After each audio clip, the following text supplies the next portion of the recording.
We had some really great people doing the voices in the show, and many of them carried on to the movie. Start with Frank Welker playing Megatron. Nobody summons Megatron. You know, I love the characters that Frank Welker portrayed. You know, all of his crazy, zany characters. I loved his Megatron.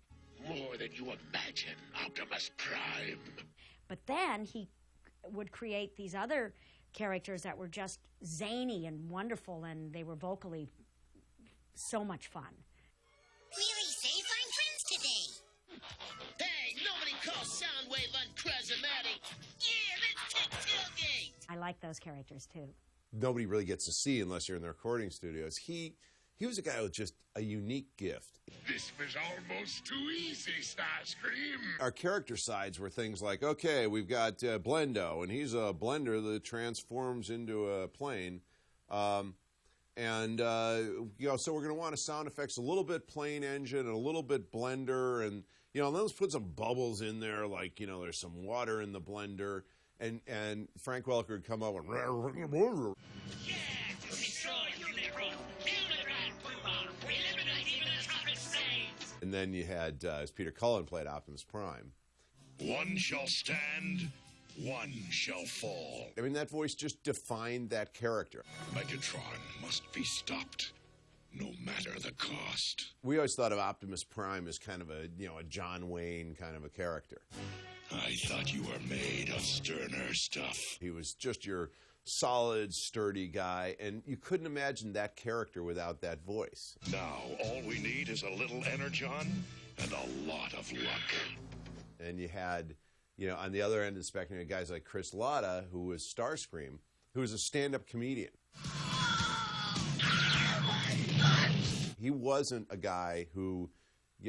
his whole career hadn't been coming in doing voices for cartoons. He was somebody spotted in New York doing stand-up and said this guy'd be great for our shows. And he brought a whole edge to the party. Do I hear a second on that? Psychotic street edge to the performance that added something to it.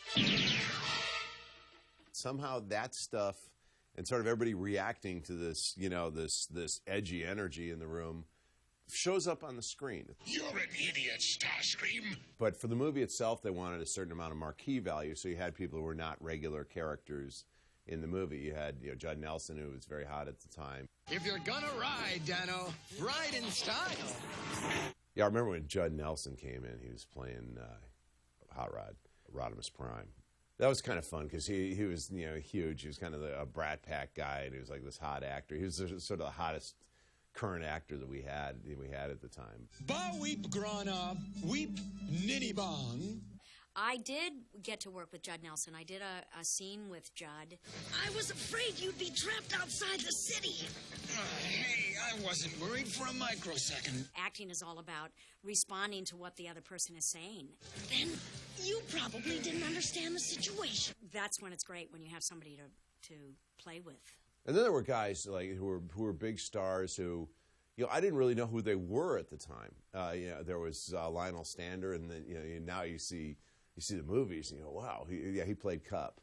It was like years later I actually saw one of these movies. I said, oh, now I totally get that casting, and he did a great job as Cup. Finish him off, Prime.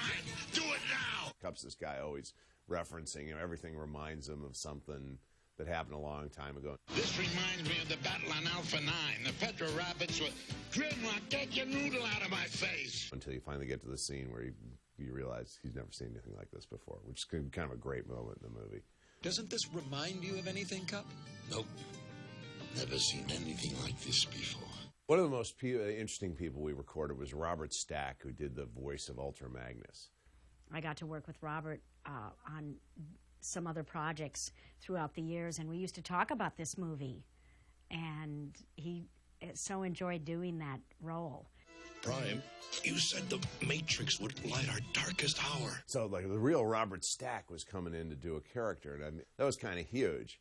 And Robert Stack, he's a remembered icon. He's a legend. Now, there was a guy who was a huge figure from my childhood because he was in a show called The Untouchables, and Robert Stack was Elliot Ness. I loved the character in the movie, and I loved that Optimus Prime was able to pass the Matrix on to Ultra Magnus. I think that was my favorite scene in the whole movie.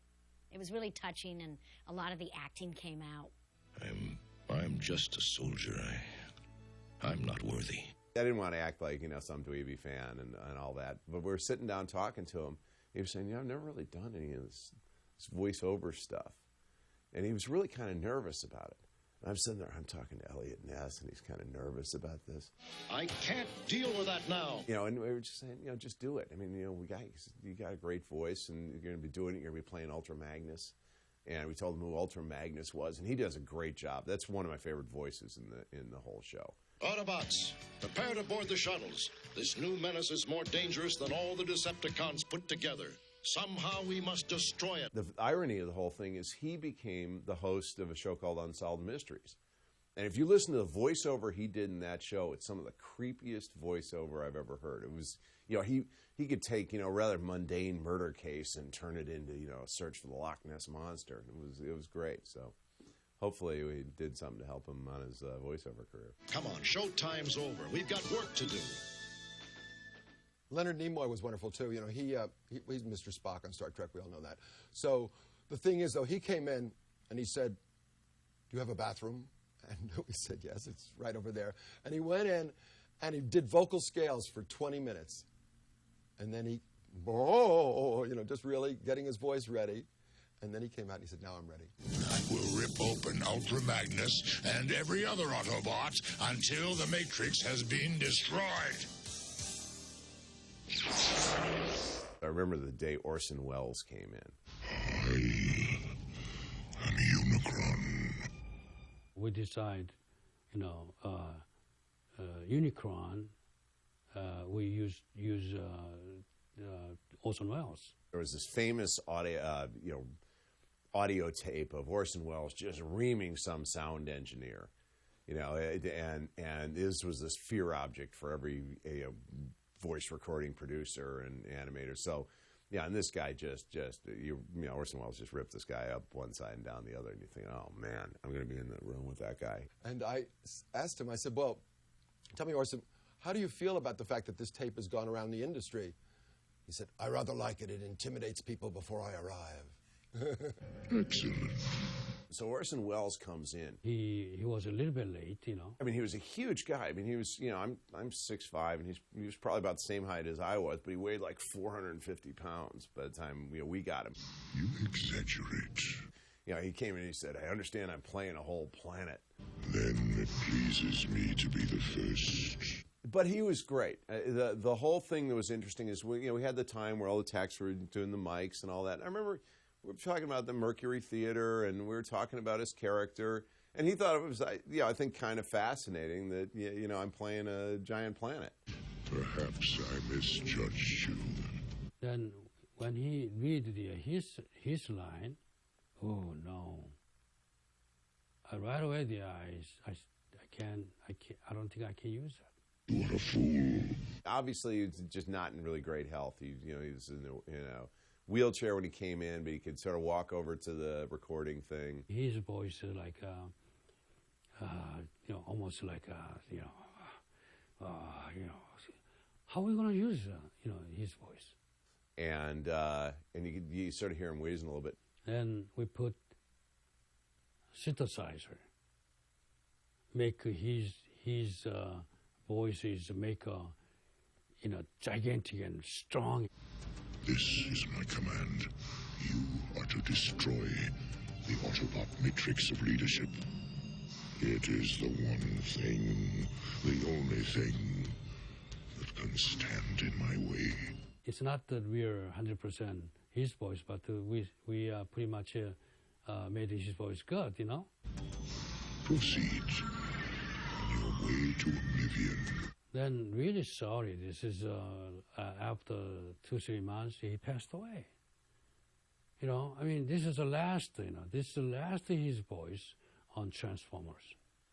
Destiny, you cannot destroy my destiny.